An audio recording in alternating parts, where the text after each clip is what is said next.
नमस्कार दोस्तों, अमर सिंह एजुकेशन में आप सभी लोगों का एक बार फिर से स्वागत है। आज हम लोग पढ़ेंगे गैस्केट के बारे में। गैस्केट जो होता है ये पाइपिंग सिस्टम का एक बहुत ही इम्पॉर्टेंट टॉपिक है। गैस्केट का यूज कहाँ किया जाता है। गैस्केट जो होता है हमारा दो फ्लैंज के बीच में लीकेज या रिसाव को बंद करने के लिए हम गैस्केट का यूज करते हैं। गैस्केट जो हमारा होता है, गैस्केट किसी भी पाइपिंग सिस्टम का इम्पॉर्टेंट पार्ट होता है जिसमें दो फ्लैंजों के बीच के रिसाव या लीकेज को बंद करता है। गैस्केट हमारा जो होता है तीन प्रकार का होता है। मेटालिक गैस्केट होता है, नॉन मेटालिक गैस्केट होता है और सेमी मेटालिक गैस्केट होता है। मेटालिक गैस्केट जो हमारा होता है हाई टेम्परेचर और हाई प्रेशर लाइन में इसका यूज किया जाता है। तो मेटालिक गैस्केट का जो हमारा एग्जांपल है आरटीजे गैस्केट है, वेल्ड रिंग गैस्केट है और सॉलिड मेटल गैस्केट है। ये हमारा मेटालिक गैस्केट हो गया।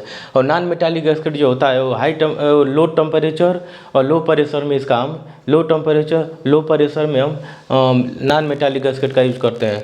नॉन मेटालिक गैस्केट का जो एग्जांपल होता है CAFE compressed asbestos fibre, non asbestos sheet gasket, PTFE ये भी PTFE जो गैस्केट होता है ये भी हमारा नॉन मेटालिक गैस्केट के अंतर्गत आता है। उसके नॉन मेटालिक गैस्केट में हमारा रबर गैस्केट, ग्रेफाइट गैस्केट और ये सब आता है, हमारा नॉन मेटालिक गैस्केट का एग्जांपल है।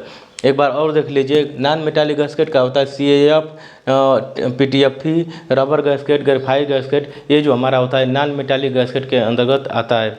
Non metallic gasket low temperature और लो प्रेशर लाइन में हम नॉन मेटालिक गैस्केट का यूज करते हैं।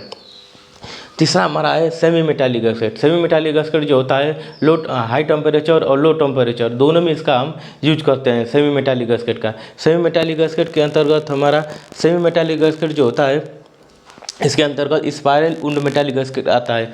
स्पाइरल वुंड मेटालिक गैस्केट सबसे ज़्यादा यूज किया जाने वाला जो गैस्केट होता है वही होता है स्पाइरल वुंड मेटालिक गैस्केट। ये हमारा सेमी मेटालिक गैस्केट के अंतर्गत आता है। सेमी मेटालिक गैस्केट के अंतर्गत और ये भी आता है मेटल जैकेट गैस्केट, ये भी सेमी मेटालिक गैस्केट के अंतर्गत आता है।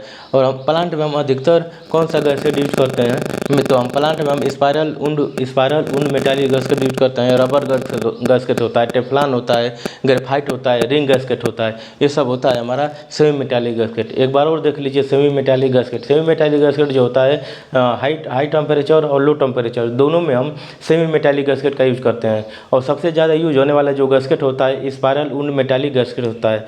स्पाइरल वुंड मेटालिक गैस्केट के बाद इसके अंतर्गत हमारा मेटल जैकेट गैस्केट आता है और ये सब आता है। और हम प्लांट में सबसे अधिक प्लांट में हम जो अक्सर जो गैस्केट यूज करते हैं वो हमारा होता है स्पाइरल वुंड मेटालिक गैस्केट होता है, रबर गैस्केट होता है, टेफ्लॉन होता है, ग्रेफाइट होता है, रबर गैस्केट होता है, रिंग गैस्केट होता है। ये सब हम प्लांट में हम ये सब गैस्केट का यूज करते हैं। और एक और इम्पॉर्टेंट टॉपिक है जो गैस्केट जो होता है उसका ASME और ASI कोड होता है। तो ASME और ASI कोड जो होता है मेटालिक गैस्केट का जो होता है B16.20 होता है। और एक बार देख लीजिए ASME American standard for test material, ASME और ASME और SI code for metallic and semi metallic gasket. ASME और ASI मेटालिक गैस्केट और सेमी मेटालिक गैस्केट का जो कोड होता है B16.20 होता है।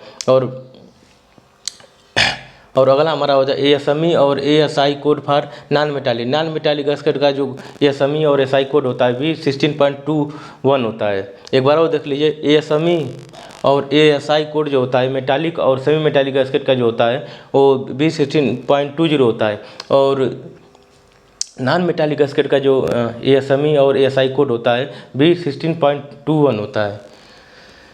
तो हो गया ये ASME और ASI जो कोड होता है मेटालिक और सेमी मेटालिक गैस्केट का जो होता है B16.20 होता है। और नॉन मेटालिक गैस्केट का जो ASME और ASI कोड जो होता है वो B16.21 होता है। और फ्लांज और गैस्केट के बीच में और एक और टॉपिक है, फ्लांज और गैस्केट के बीच में जो गैप होना चाहिए 0.8 mm से 1.5 mm होना चाहिए। और एक और बात है, फ्लांज कभी भी हम फिटअप करते हैं दो पाइपों के बीच में जब फ्लांज को फिटअप किया जाता है फिटअप करते समय फ्लांज का हमारा 90 और उसका लेवल एकदम 0 होना चाहिए। अगर फ्लांज आप टेपर फिट कर देंगे, फ्लांज अगर टेपर फिट कर देते हैं तो दोनों फ्लांज जो हम फिटअप करते हैं, जब गैस्केट लगा कर नट बोल्टिंग करेंगे तो एक तरफ फ्लांज हमारा सट जाता है और एक तरफ हमारा फ्लांज में थोड़ा सा गैप आ जाता है।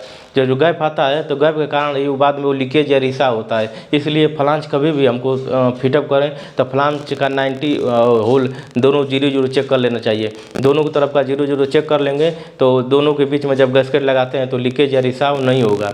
नहीं तो अगर फ्लांज अगर टेपर फिटअप कर देंगे, टेपर फिटअप करने के बाद वो बीच में गैप हो जाता है, हल्का सा एक तरफ सट जाएगा, एक तरफ गैप हो जाएगा।